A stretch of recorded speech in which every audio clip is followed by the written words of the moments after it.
Hi, this is Ted. Today I'm going to be talking about Jesus' power over Rome. Now, the first areas, the first miracles that Jesus did in his ministry in Matthew, Mark, and Luke, in all of those, it seems like the whole first section of each book is there to demonstrate that Jesus had power over certain territories. You know, we talk about the 7 mountain mandate, and the people who designed this have divided the territory of the world into 7 mountains. I believe, although I have never read this, and I'm not sure if I can prove this in any way, shape, or form. Maybe if some of you know anything about this, if I have any Bible scholars in there, let me know. But I definitely believe that the territories that Jesus showed that he had authority over through his miracles all demonstrate that he had power over the territories that to them were like the 7 mountain, in that they were the powers of that time. So you will see Jesus with authority over nature. You will see him with authority over demons, authority over the womb, authority over life, in that he raises Lazarus from the dead. Actually, that was, I would not put that in there because that's not part of the Synoptic Gospels. But he raised a young woman from the dead. Was it a young woman? Centurion's servant, all right, or son. So in that he raises the dead, and all these things just show that he has authority over different territories. And in this particular miracle, we're going to see that Jesus has authority over Rome.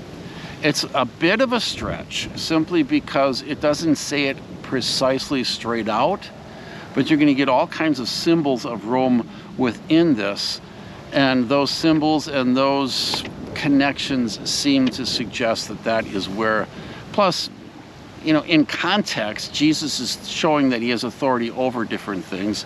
Why not over the one power that Israel feared the most in their day, Rome itself? First of all, the story is a naked man is running around the wilderness, no, not the wilderness, but the hillsides of a certain city, and that man is crazy. He's naked, he screams and shouts, and he doesn't let anybody come near him. When he sees Jesus, he recognizes him as the Son of God and begs him not to be cast out into the abyss. Jesus asks the man what his name was. He says his name is Legion. Legion is 3,000 to 6,000 men in a cohort, in a group of soldiers for Rome. Jesus allowed the pigs to enter, or Jesus allowed the demons to enter into the pigs that were nearby, a whole bunch of them, and those pigs ran off a cliff and drowned. The city then, when they see that they ran off a cliff into a sea and drowned, they ask him to leave the presence, and Jesus leaves with his disciples. Now let's get into the Roman connections. Okay, first of all, Roman soldiers were controlling Israel at that time, Jerusalem, Judah, and they weren't appreciated or liked by most of the Jews. In fact, they were always a reminder that somebody else has taken our territory and demanding certain things of us that we don't like. Jews did not eat pigs. At least good Jews didn't. So why were there so many pigs nearby? In all likelihood, this was Roman meat. It was pigs raised for the Roman soldiers. So for those pigs to be destroyed like that, it was an attack, literally, undermining the Roman soldiers of Jesus' day in his territory, in the territory of Jerusalem and Judah. The soldiers were the 10th Legion, and they were the soldiers that eventually will destroy the temple and Jerusalem. The possessed man was kind of a figurehead of the Roman group that was nearby, the Roman Legion that inhabited, that controlled Israel at that time. They were crazy, strong, self-destructive, unclean. Jews would consider them tremendously unclean. They lived in the most vile of places. Furthermore, nobody could withstand their power.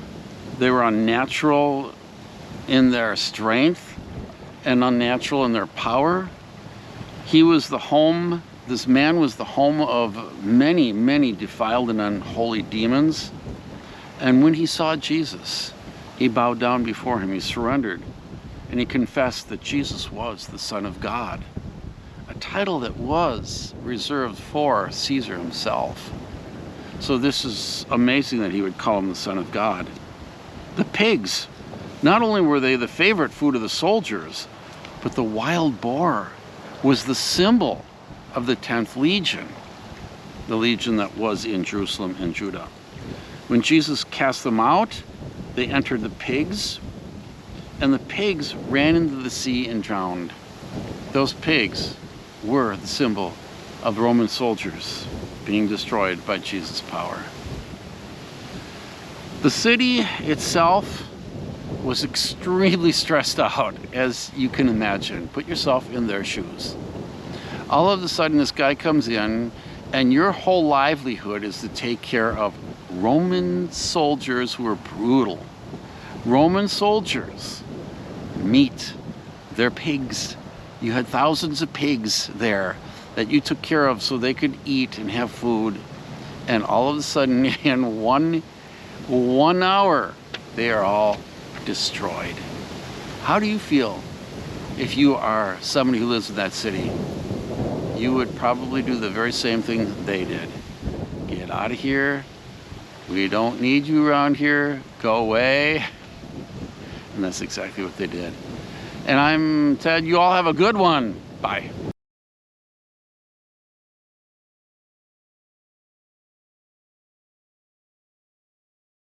Hi, this is Ted. Today I'm going to be talking about one of Jesus' miracles, which is kind of surprising. This one, when I first began learning about it, took me a little bit by surprise. This happened a few years back. But it's a miracle about Jesus overthrowing a bunch of demons who called themselves Legion, because there were so many of them. So I'm going to be explaining to you why this particular deliverance, at least according to the book of Matthew, Mark, and Luke, I can't remember which one it's in, but it's in one of those. It's written down below. I will look that up and have that ready for you so that you will know where to find it. But Matthew, Mark, or Luke, I believe it's probably in Mark. I'm pretty sure it's in Mark. I'll take a stab. It's Mark. All right. If I'm wrong, I will show you that I'm wrong down below. All right.